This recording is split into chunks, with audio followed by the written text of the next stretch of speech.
Hey, SPHL and Riverman fans, welcome to the video again. Thanks for watching. Kind of going to wrap up the series here and the season both, and kind of tie a neat little bow on here in preparation for next October, which can't get here fast enough. It was one hell of a series, dude. For not having a team involved in that series. I mean, that was just some good hockey to watch, entertaining. It had me hooked. Just a great back and forth game. Uh, Again, kind of like what I didn't think there'd be a sweep on either side per se. It's hard to call sweeps. The only sweep I really, really, truly called was Havoc over Bolts, and you've seen how that went. But, I was weary on calling a sweep. I thought Bulls maybe could do it if they won in Knoxville that game one. I thought they could win in Evansville, but it like kind of like what you said in the other video, a lot depended on that game one. But it was such a close game and took double overtime. You still really didn't know which way to go. But yeah, the games were only separated by one goal. Both games went into overtime. Um, and it ended in a 2-game sweep for Evansville Thunderbolts. First game was Bolts 4, Knoxville Ice Bears 3, and it was a back and forth all game. Took double overtime to finish it. Derek Contessa, the Bolts, got the game-winning goal. And then the second game, it was a goalie showdown. In regulation, the goalies only gave up one goal. It was a 2-1 finish, just under 2 minutes into overtime. And Aiden Lipke got the game-winning goal for the Bolts, former Bulls player. Thought he was being traded to a team that didn't have a chance off a team that was, favored to maybe go to the cup, and he's the one that ends up raising the cup. So, and getting the cup clinching goal, which I found that, kind of a special little note. Shots on goal for both games combined. Dinger faced 100 shots on goal in both games, right on the nose. 60 in the first one, 40 in the second. And Cole Ceci seen 66 shots on goal, only giving up 4 goals. And he faced 37 in the double overtime game and 30 in the second game. So again, both goalies did their job. They played well enough to win, but only one goalie's going to win. And like I said, Bolts defied logic all playoffs long. I mean, they defied odds and logic. Credit to them. I didn't give them any chance to even get out of the first round, and they ended up not only winning the cup but sweeping the team they faced for the cup. Just an incredible historic run. 7th seed, the lowest seed to ever raise the cup in the SPHL league history. So again, just a historic run by them, and I'm glad they could finish it out, close the deal, and raise that cup. It's an awesome story. It's awesome for those fans to experience that. So again, just a great series all around. Star, you want to give your thoughts on this series? Oh, shit, I blinked and missed it.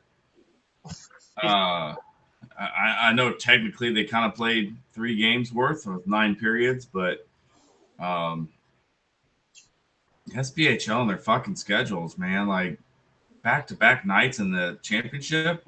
What's going on? Like, give them a day's rest or something. Stretch that series out. They did that last year with Peoria and Huntsville. They started the thing about Thursday night, gave them Friday to travel, and made them play Saturday, Sunday. This one making you play games 1 and 2 back to back with the travel. Yeah. That's brutal. I mean, especially as late as game 1 went into. Like, it's amazing that both those guys came out and was able to put up those numbers and only let 1 goal in each. I mean, maybe the guys shooting on retired and stuff like that, but yeah, it's one of those things where it's like, oh well. After the whole buildup, it was like you blinked and it was over, and it was like Okay, I guess that's the championship series. So I think I should have stretched it out a little bit longer, maybe give them a day break. And honestly, I like the way when the SPHL does. I know it's subject to the way that the arena's got a book and all that stuff. But home ice advantage. You play the first game on the road, get the last two at home. I don't like this one here, one there, one here thing. I don't feel like that gives anybody advantage because both teams are traveling like crazy coming into that third game. Um, but yeah, as far as the series goes, I mean, it was a good series, back and forth, way different than what I thought it was going to be. I thought Knoxville was going to come in and continue the scoring, continue the offense, and know that they've got the good defense and the goaltender behind them to where little mistakes aren't going to cost them. And once again, Evansville found a way to shut that offense down and get the team to play their game and still play their own game. Um, I mean, Evansville had to score tie the most goals against the team, putting four up in that double overtime first, and then played small ball in game two. Um, Couple bad bounces cost Knoxville. I can't say that one player was the scapegoat or one play or one this or bad coaching. I think both teams, even though it's a sweep, they played very fundamental games. There wasn't nothing I saw that was like, what a dummy. He cost his team that. It was a very evenly matched series. I hate that when you look back on it, it's going to go, well, it only went two games. And the championship series is over in two games, because it just feels like you robbed Knoxville of what they truly did in that series. They're not going to be remembered for the fact that they clawed back in game one and then they blew a lead in game one and then they held everything tight in the first overtime and a bad bounce just happens to beat Dinger. Game two, the same thing. They clawed back and tied it up and held Evansville off with all them shots they were taking in both games. And credit a lot to Knoxville. You're not losers, I would say, in this one. I mean, it was a very evenly matched. You guys deserved it just as much. It just two bad bounces. That's all it was. One hits a defender and it gets whacked in, and the other one's just a crazy shot from a tight angle um, on a pass that probably should have never even been connected. So, I mean, if you're a Knoxville fan, if you're the players, you still got to hold your head up high. I mean, there's no shame in losing both those games, and obviously no shame in losing to the seventh seed when they knocked off 2-1 ahead of you. So, um, I told Brooks, hell of a finish considering what you went through last year. Um, I mean, to not make the playoffs and then go all the way to the finals is pretty big. Um, yeah, I mean, other than that, I mean, I feel like even though the first game went to a 4-3 finish, both goaltenders were the stars of this series. No, yeah, they absolutely were stars.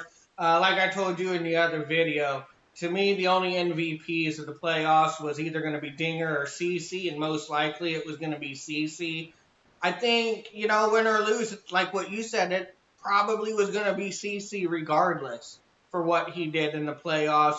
But if you weren't going to give it to CC, the only possibility would have to be Dinger to get that award. And I mean, the man faced 100 shots on goal and only gave up six. And a lot of the goals, it's not like, oh man, you was beat, you should have stopped that.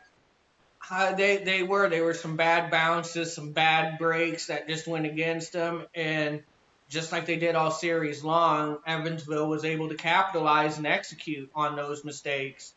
I mean, like I said, that's basically why I picked them. They just this improbable run they've made, just all the bounces seemingly going their way. The way their defense played together this playoffs was insane. Um, and CC, like I said, even the times he gave up, like I think he only gave up 3 goals twice.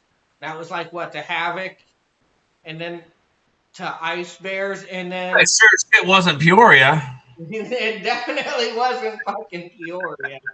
But again, yeah, that was the most goals he gave up in the game was 3, and he did it twice, and that was the Havoc, and that was Knoxville Ice Bears. And when he did, that's when the Bolts supported them, came through and got more goals, and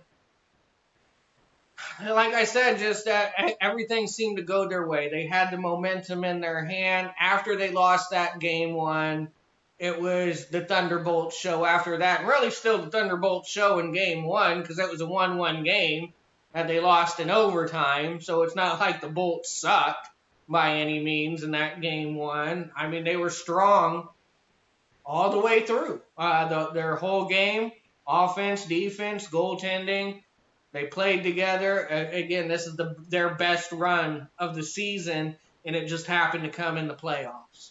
And they took out some damn good teams in Havoc and Rivermen and even the Ice Bears. They were putting pucks in the net. So you got to credit them, for what they did.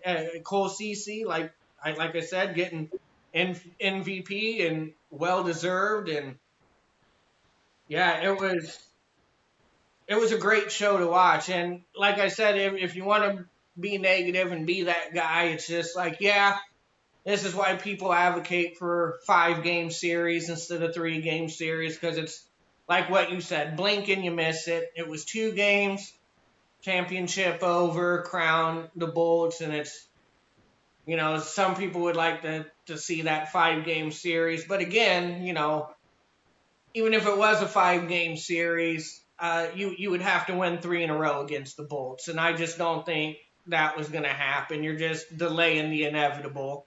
May not have been a sweep in a 5-game series, but it would have been hard for Knoxville Ice Bears to win 3 in a row the way Thunderbolts were playing. So I just think this was their year, and they raised the cup at the end. Anything you want to expand on that? I think the one thing you can attribute to the what hurt Knoxville is just their inability to win at home. They didn't win one playoff game at home, and then you go into the finals as the 6th seed, and you got home ice advantage, and that's huge. Who would have thought that a 6th seed would make it in with home ice advantage? And you choke away a lead in the third, and again, bad bounce in overtime. But as soon as that goal went in, there goes home ice. And even then, at that point, okay, say you win game 2, you still got to go back home, a place where you have not won, and that's going to circle in people's heads. Like, oh man, we need to finally win this game. We need to finally win right here. We talked about who takes game 1 is probably going to take that series, because if it's Knoxville, they get another game at home. If it was Evansville, it was probably going to be a sweep because they were going back home where they were so deadly. I just think that's the one thing that really hurt Knoxville is their inability to win at home this year. It saved them in other ones because again, Dinger seems to not be able to play at home. He gives up 4 goals in both those home stands. So I mean, he gave up 16 goals on home ice, and against away from home ice, he gave up what was that, like 7 goals, 8 goals like that away from home. I mean, and he played more away games, than he did home games. So I mean, that was just the downfall to Knoxville was that game 1 not being able to win at home, which is so shocking because they came in being able to score and score and score. 3 goals just wasn't enough. You think that 3 goals would be enough to beat CC, and you're going to win the game, but then all of a sudden they fell apart on defense, and Evansville finds a way. Yeah, that's been them. Like I said, all playoffs, they just somehow find a way to get the job done, and they just executed. And yeah, that I think you made a great point. I think it's absolutely crazy that Knoxville didn't win one home game this entire playoff series, or not just the series, but the entire playoff run, all 3 rounds. They never won a home game. And that to me is wild that they even made the finals, not winning at home at all. But like what you said, that ultimately cost them in the end because you got to win at home to raise a cup. And I think this is proof of that. Like you got to have the ability to win on home ice. And for whatever reason, home ice is supposed to be an advantage, but this was home ice disadvantage for Knoxville Ice Bears in this playoff run for whatever reason. So you do kind of feel bad for the fans. You know, you're excited for the playoffs. Not every fan has the ability to travel to the other arenas to watch them play. So, you know, if you could only be in Knoxville to watch these playoff games, you only seen them lose. And that kind of sucks if you're a Knoxville fan. But I mean, still, you got to credit them. They still played good enough. They still had a hell of a run themselves. I mean, I counted them out against Roanoke when they lost their game at home. I didn't think they had a snowball's chance in hell at getting out of that first round. And they found a way to do it. And even with the Bulls, I was like, yeah, they might have a little bit better of a chance to come back. But still, winning 2 games against the Bulls in a row, it's going to be a tough task. And they found a way to do it. So, you know, they deserve to be there. They earned the right to play for the cup, hands down. But that just goes to show you got to win some home games or you're not going to raise the cup. And so that did ultimately bite them in the ass. And I think what else we found out is that I wasn't the kiss of death. Yeah, I wasn't the jinx this time. Yeah, exactly. So there you go. There's the guy right there that jinxed the Knoxville Ice Bears. I mean, 'cause we both been totally wrong about these two teams. It seems like you gave Knoxville more credit than I did, for sure. But we both picked the Bolts to lose in the first and second round, and you picked against the Bolts the whole way. And you know, I didn't think Knoxville was going to get to the finals. I didn't think they were a cup team at all, but they ended up getting. So, you know, we kind of went opposite. And like I said, ordinarily I probably would have picked Knoxville, but just the way Thunderbolts was playing, the way they beat Huntsville, Havoc, and Riverman, I just thought, you know, I think those rosters are stronger on Havoc and Riverman, so they should be able to handle Knoxville Ice Bears, especially if they win that game 1, even though, you know, Ice Bears did show that ability to come back.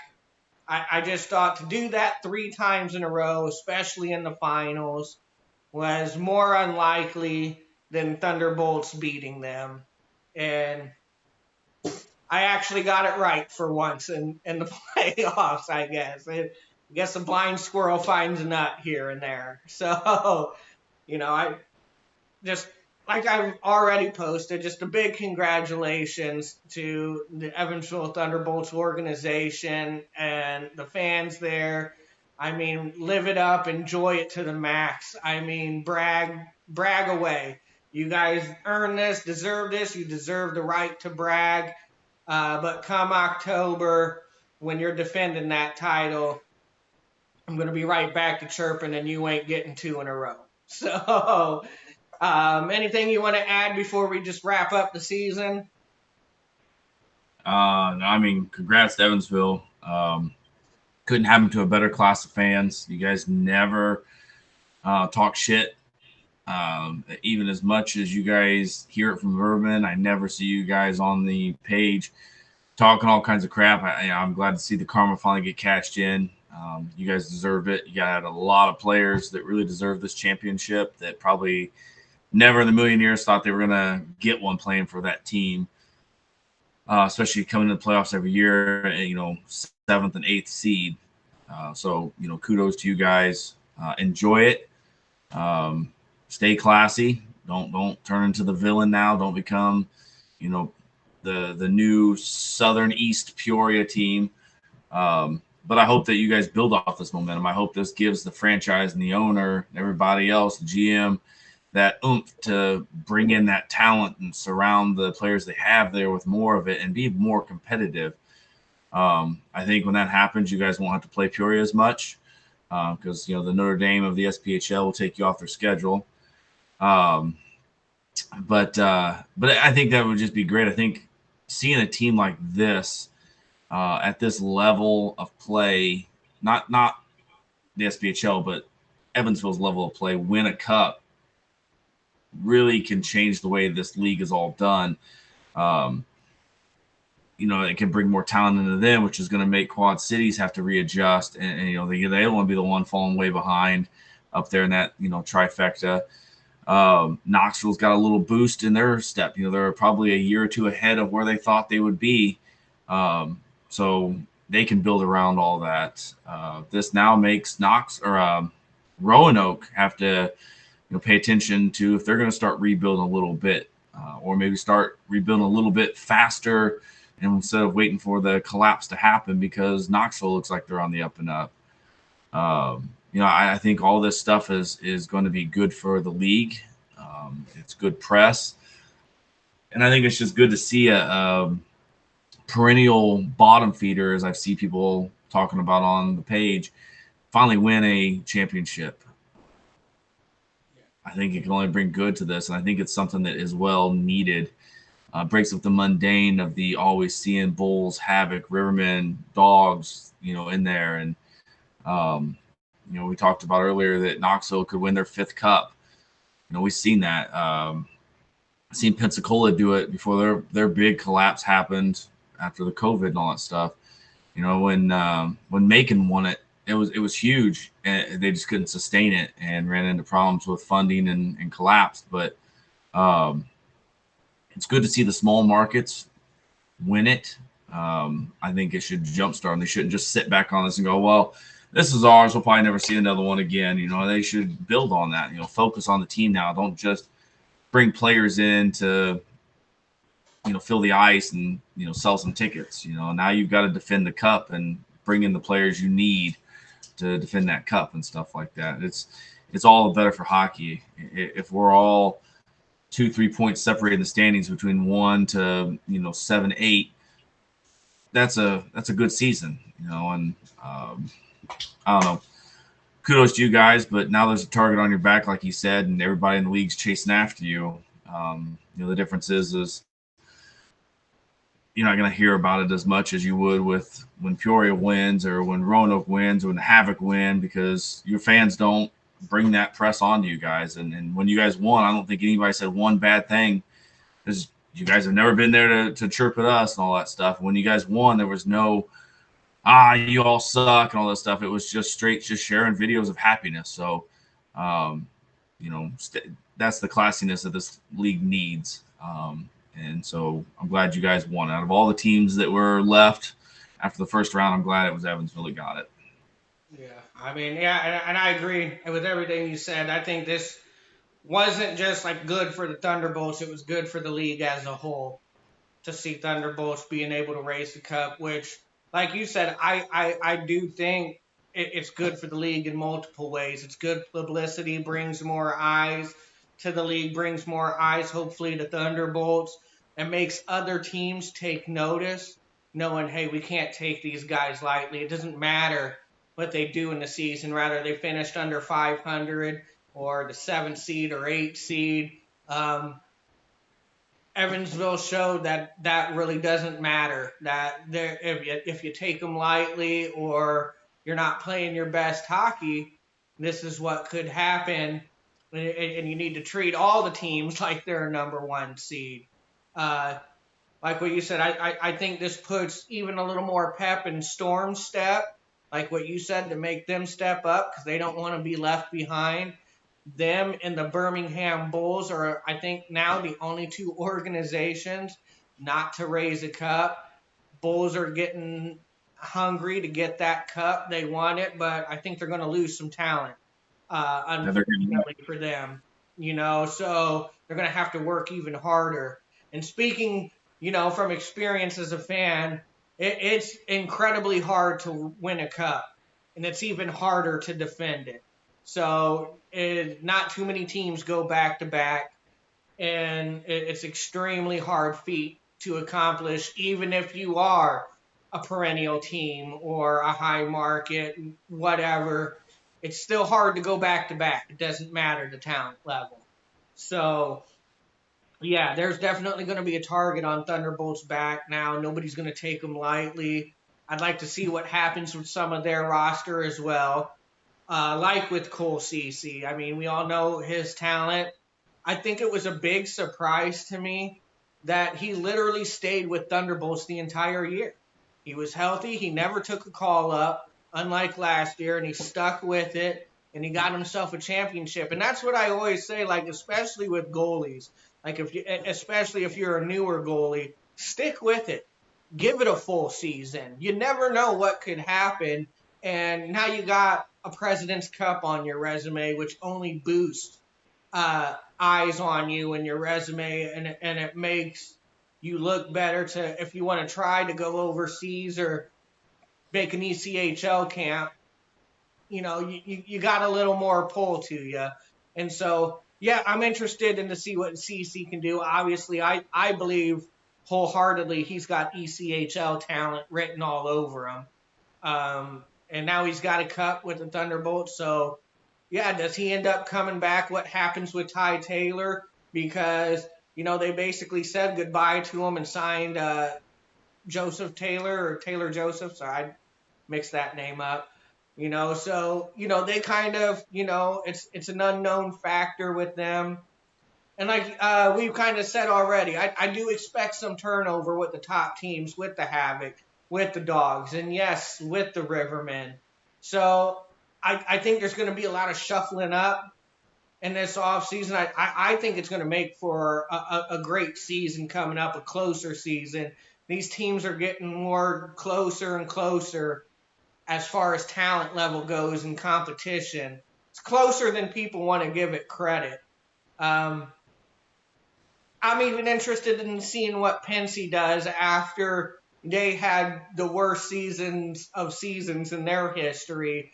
Not only missing playoffs, but getting last place and just kind of had an embarrassing year, in all honesty. And what happens with Macon? Or is Macon finally going to get over the hump and make a playoff spot?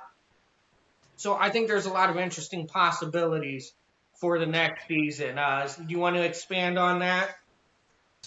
Um, you think Matthew Barnaby regrets going overseas? Yeah, or even Brendan Harrogate. Yeah.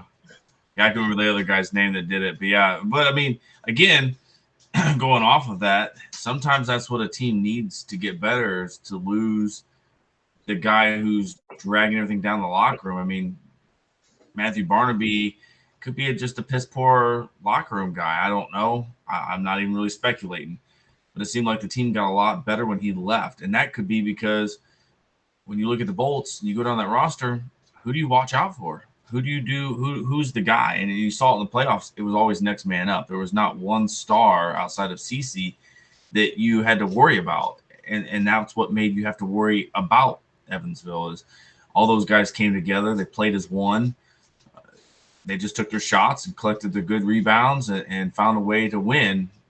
So I mean, sometimes you don't need that superstar on your team. You don't need that guy that's just going to be the threat, because once you shut that guy down, then the rest of the team doesn't know how to react. For a team like Evansville, you take down the guy who scored this goal and that guy scores a goal. So you watch him and then this guy scores a goal. And so it was coming from all angles. And that's really what hockey's all about. And so that was good to see. We saw it with Peoria the year you guys won the cup and you had Brodeur in net, and all of a sudden he up and leaves. And you get Jack Barry in there, and that was the 1-2 punch you needed between Barry and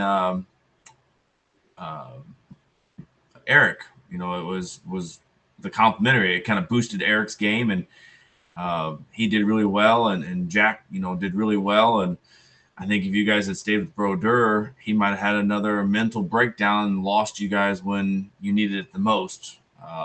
So, I mean, like I said, losing that guy who's supposed to be the premier sometimes is a good thing. And we saw it this year with Evansville. Is name one guy outside of Hobbs, and that's just because everyone hates him, that from memory that could tear up a game.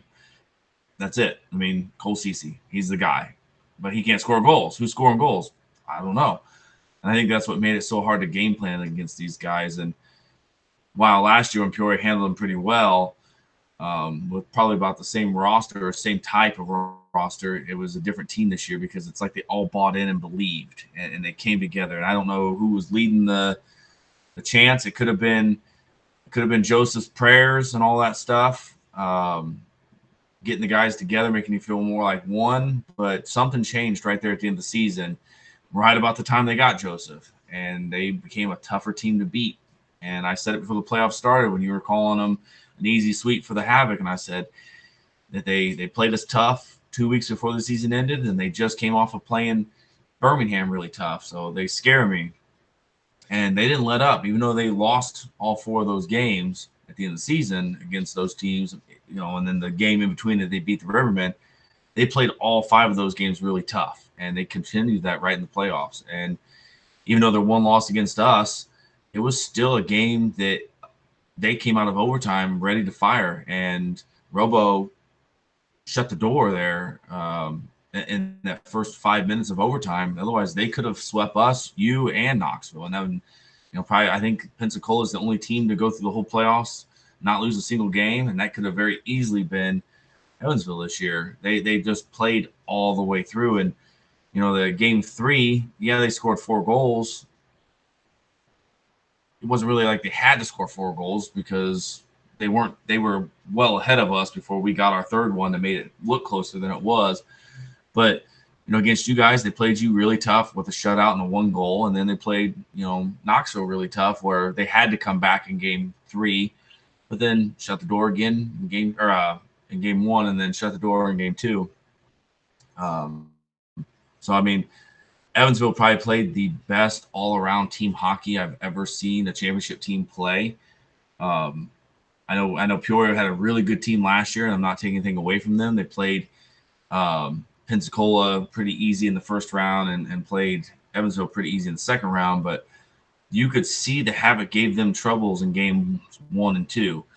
Where this year, it didn't really feel like Evansville was ever out of it. It didn't feel like, oh man, this is where it falls apart for them. Or, we made our predictions before the Peoria series, and I made mine before the Knoxville series, and I think this is where the other team outplays them. I never once said this is where Evansville falls apart. Even, you and I, uh, thought the Peoria series was going to be a tough series for Peoria to win. I think what we saw with Evansville was something you don't see very often, especially in a lower seed, as a team just come in and just easily just handle business. Yeah, and like what you said, I don't think there's any standout stars. If you held a gun to my head right now and said, even pick three of their best players, and I still wouldn't necessarily call them stars or someone you have to shut down. But it probably is like Derek Contessa, Aiden Liddicky, and Scott Kierton are probably their three best. And Aiden, they just got like halfway through the season. And like I said, that's one of those curious moves that Bulls made because I believe this was his first year here. And he was a good player. He is a good player. He's got some things that he needs to polish up, but he can be a good player. And again, like none of these guys are like necessarily stars, but they know how to play hockey. And I'm not saying that you can't name them to like down them or cut them down, so the yeah, players will watch, fans will watch, and that's don't hear what I'm not saying. I'm not saying they were trash. I'm just saying there wasn't one guy that stole the spotlight, and I say that in the best intentions because I feel like that was the power they used to win. Is that nobody felt like they were bigger than the team. No one stood out bigger than the team. They were just the team, and they were great for that. When I say I couldn't name one player, it's because there wasn't one player in the whole playoffs that stood out that was like, okay, this guy's the shutdown guy. Let's take him out. And we won't have to deal with this. I mean, look at Peoria. You take out Ernst, and the team kind of like doesn't know what to do on the power play. Um, there wasn't one player that all roads go through him to the net, and I think that was great. So kudos to the Evansville coach and the Evansville players for not thinking that they have to depend on one person outside of Cole Cece, of course, but offensive wise. That's a compliment I'm saying for not being able to name one star. I mean, we're not down in this team. It's not Pensacola where you go, they lost because they didn't have leadership. These right. guys won because everybody was a leader.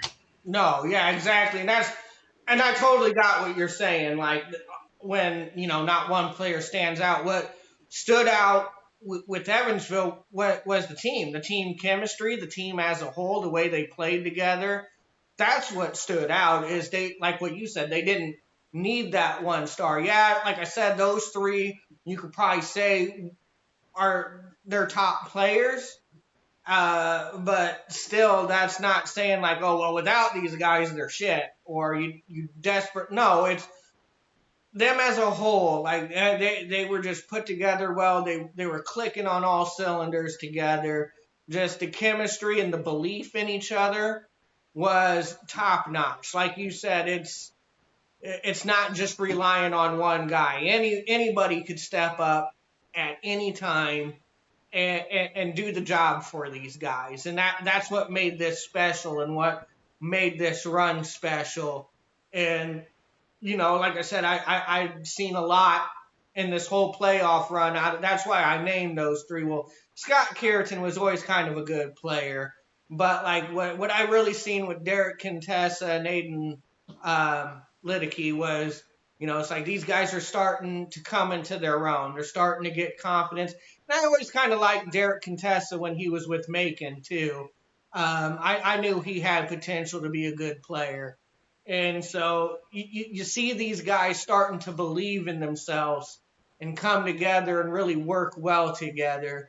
So, I mean, like I said, you always got to credit that. And yeah, that's going to win you more games than not when you don't have to just rely on one or two guys to get the job. And if they don't do it, well, we're screwed. We lost.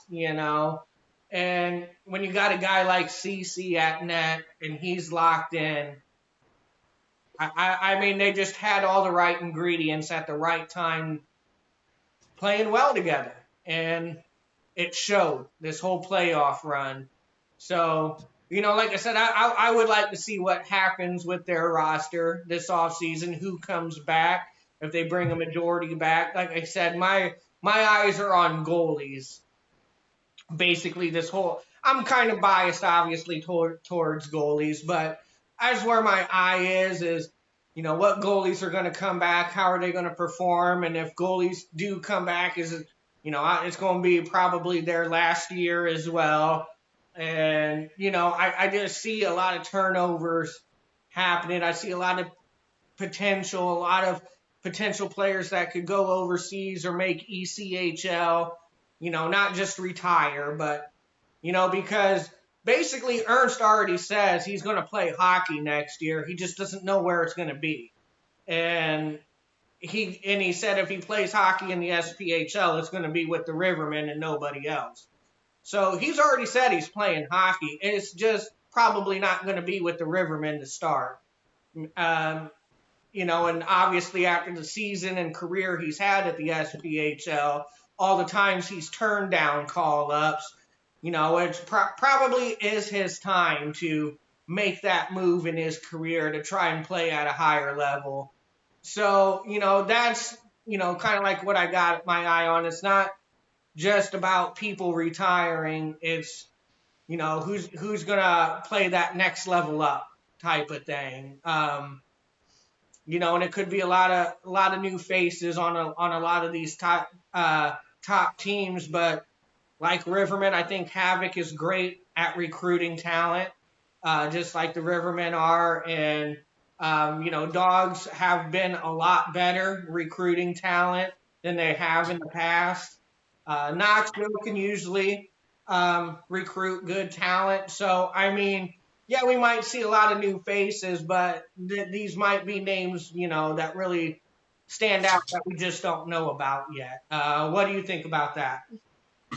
I think you're right. I think there's going to be a lot of goalie movement. Or I shouldn't say a lot. I think there's going to be more goalie movement than normal. We already know that Knoxville's going to be looking for one.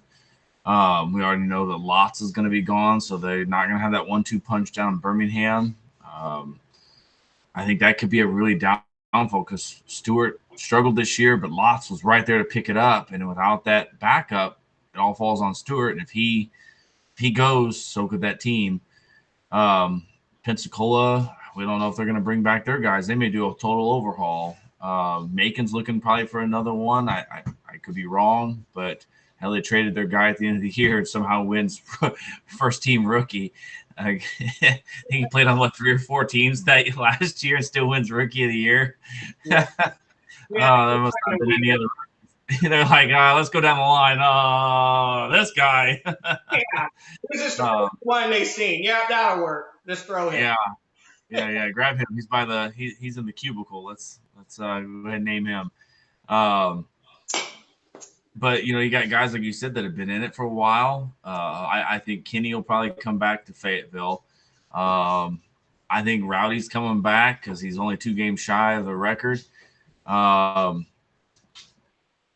but what level will he play at next year? I mean, he kind of wasn't himself this year. They had a huge run, but he kind of faltered at the end. So was the workload too much for him? Those questions. Peoria, I think you're going to see Muse come back, but does he stay? Does he take those call ups and like he did this year and stick? Does he take a ECHL camp? You got Nick to fall back on, but Nick coming off an injury didn't quite look like the Nick of the year before, and maybe he doesn't. Maybe the injury gets to him and he decides not to come back. I don't think that'll be the case. I think Nick will be back for sure. You come down to Evansville. I think CC comes back. You got to defend the cup. You can't leave. Next year, if they don't make it, I can see him, but you got to come back and defend the cup. With as dominant as you were, as young as he is, he can't just ride off in the sunset. So I don't think Evansville's got to worry about that. I could be wrong. Haven't been right about shit yet, so wouldn't surprise me. Um, come down to Huntsville. I think it's Robo's last year, which – it's sad to see a guy like that go. He's been with us for a few years. It won't be as deep of a hole if we get Willie back. If we lose both those guys, because Willie's like Muse. He's ECHL talent. He could catch a camp this year and stick. And I think Willie's good enough to where he doesn't have to be the starter to stay in the ECHL. He could be that backup, come in every 1/3 game, 4th game, and still lock it down enough to where they'll keep him on a roster. And if he gets that opportunity to be a starter, that's just even more chance for him to stay in the ECHL. The selfish part of me says, man, I hope he comes back. I hope nobody offers him a camp. But the fan that's in me is I hope Brian finds that spot. I hope that he gets a chance at least. So I mean, we could be looking up at a big shakeup in that position. Quad Cities has got Moran. He's not the answer. They got to find somebody else, or get him to settle down and stop worrying about the calls and worry about the shots. But I definitely think that they got to find somebody else. They got a new coach. Finally, you're not tied down to anybody. I know it's your first year. You got to work the kinks out. They did all right for a first-year coach and some turnover to start the year. Let him get in there, get his guys. They got to find another goalie because Moran's not the guy. So, I mean, we don't. I mean, Moran will probably be back. I'm not saying he's not going to come back, but they got to find somebody else to take over those reins. I just don't see Quad Cities making it deep in the playoffs or back in the playoffs. He's very easily to rattle, and then he's done. So that, but then we got some captains I think are going to go. We already seen Roanoke losing a guy. I think Huntsville's going to lose quite a few. We've got some vets that I think are going to hang it up. So this could be a big changeover year for a lot of teams, and maybe we even the playing fields out and stuff like that. And then at the same point, you've got a young Evansville team that's building up. You've got a Knoxville team that's ahead of schedule.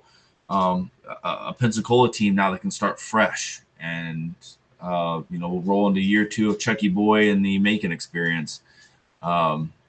So we'll see. We'll see what happens. It'll be exciting. I think it'll be a lot more exciting to start this year than it was this past season. I was a lot more nervous all season long because it was like, oh man, we need to go back to the cup. We got to win it.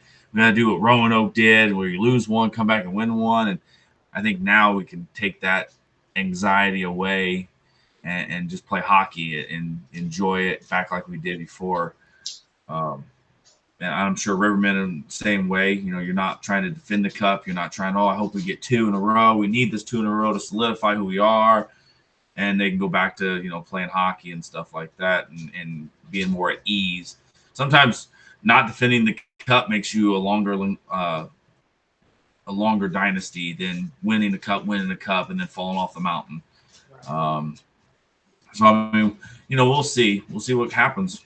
I know October is such a long ways away, and there's ain't nothing with hockey. Blackhawks are out. Blues are soon to be out. We ain't gonna have nothing to talk about. Hey, Blues can come back. I mean, they won big, 7-2 in that game three. On home ice. Blues can come back. I don't know what they're gonna do after that, but hey, Thunderbolts won the President's Cup. Okay, anything's possible. But before I wrap up here, just kind of gonna go over some things with my team real quick, and if you want to say anything after that, of course. But kind of like what you touched on with our goaltending situation, it's kind of a blessing in disguise type of thing with the movement that could happen because I think we got a starter out of those three goalies no matter what. If Colby tries to start in an ECHL camp and make it, we still got Nick and Jack Boston. Nick is either retiring or playing for the Rivermen. He's pretty much already said that. And I think he's leaning more towards playing if he's healthy and up for it. Um, but if for whatever reason Nick decides to hang it up, then we got Jack Boston. And I don't think Jack's going to try and make an ECHL camp. And if the Rivermen have him, I don't think you'll see Jack go back down to the Feds. So I do think Jack will have a home, especially if we lose Nick or Colby. And I like what Jack did for us when he played. I mean, he's a more than capable goalie. He for the Athens Rock Lobsters and the Feds. I know it's the Feds, but he took the workload over there and played well. The only time he didn't have really good numbers is when he was with Macon. And you could say the same about Nick Latinovich. The only time he never had good numbers is when he was with Macon, and that speaks more to Macon than it does the goalies. So, yeah, no matter what happens in that, I'm still confident we'll be okay in the goalie department. It's just with the veterans. J.M. Pietrowski is gone, and he is going to retire. With Wilkie, you don't know what's going to happen with him, whether he retires or tries to move up or come back. He's still taking his time with that, especially after the injury he sustained. I know he wasn't 100% healthy, but you were going to have to tie him down and handcuff him to something to keep him out of the playoffs. Um, and our captain, Alec Bear, since he was named captain, does he come back and give it another year? If he wasn't a captain, I would probably say Alec Bear's done or moving up. But since he is the captain, it gives me hope that he might return for one more season before hanging it up or some, or. But we'll just have to see. Like I said, of course, the greedy side of me wants Ernst, Wilkie, and Bear all to come back and start with the Rivermen, obviously. But logic says that probably won't happen. But you can still hope. And same with like Carlos Fernandez. I think he was like 30 years old and came back. He said he wanted to win a championship. He wanted to win with the Rivermen. He didn't get that done. I think he said he was open to playing one more year. So, like I said, do we see Carlos or not? Again, I can't confirm these things. I'm just a fan. But it would be nice to see Carlos come back, especially if we lose like a Wilkie or Ernst. We could use a guy like Carlos. And I hope Michael McChesney comes back. Really loved what he did for us all season. And a lot of younger talent like Zach Parcell and um, the other younger talent that we've had that came up. Now that they got a little experience under their belt with the Rivermen, even playoff experience, I think that'll serve them well moving forward if they come back. So I am nervous, obviously, but I do have high hopes for the Rivermen. But that kind of wraps it up for me. Is there anything you want to touch on before we end this? There's a few guys I think for the Havoc I'm worried about hanging them up. Um, Straight speculation. I have no fact behind it. They all might come back. Um, but Palmer scares me that he might have just played his last season. Like I said, a Robo. I feel like that he was done. Um, there's a couple of guys. I mean, with Doug, maybe we bring Doug back and that keeps Phil. Maybe Phil joins Doug somewhere else. That's scary. Um, I think I think no matter what happens, though, I've seen from when Glenn left and Stu took over, and Glenn's still there and everything like that. And then from last year to this year, the trust is all in Stu, and even Glenn. That I don't worry. Whatever we lose, they can find right back in somebody else. That's not taken away from the players we lose, but they've got a good eye for talent. I mean, the college kids that we brought in at the end of the year were scoring goals. They were getting the names on the score sheet. So I'm not worried that we lost the first round and here comes the meltdown.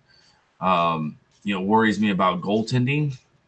What if we lose both guys? But then again, that year we lost, Robo and Max. They filled it with Brian. Then they got Robo back.